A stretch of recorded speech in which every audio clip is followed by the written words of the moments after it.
وہ ظالم کرتے کیا ہو جو تیرا دماغ دن بہ دن خراب ہو رہا؟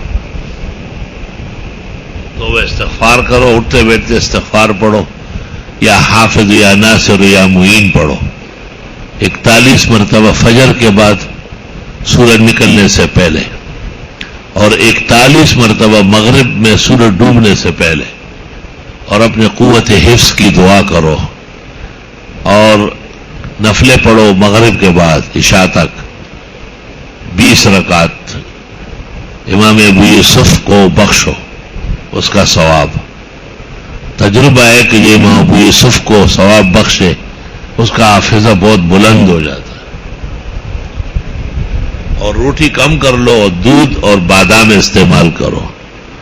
صبح 1 گلاس دودھ پیو اور اس کے ساتھ 5 یا 6 عدد بادام بس، اور شام کو سوتے وقت پھر 1 گلاس دودھ اور اس کے ساتھ 10 یا 11 عدد بادام۔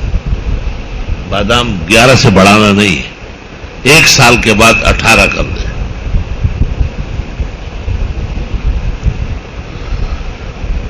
شاہ انور شاہ صاحب رحمت اللہ علیہ کی کتاب غور سے پڑھو، وہ بھی زمانے کا ایک احفظ و اذکا ہے، مثال نہیں ہے، ندرت میں مثال نہیں، وہ سات تبحر بہت زیادہ ہے، بے انتہا ہے، ہر علم میں امام ہے بالکل۔ طالب علم اپنے بزرگوں سے خوب محبت کرے، اور حضرت پر جو بنوری صاحب کی کتاب ہے نفحۃ الانبر وہ پڑھو، انوار انوری پڑھو، تقدس انور پڑھو،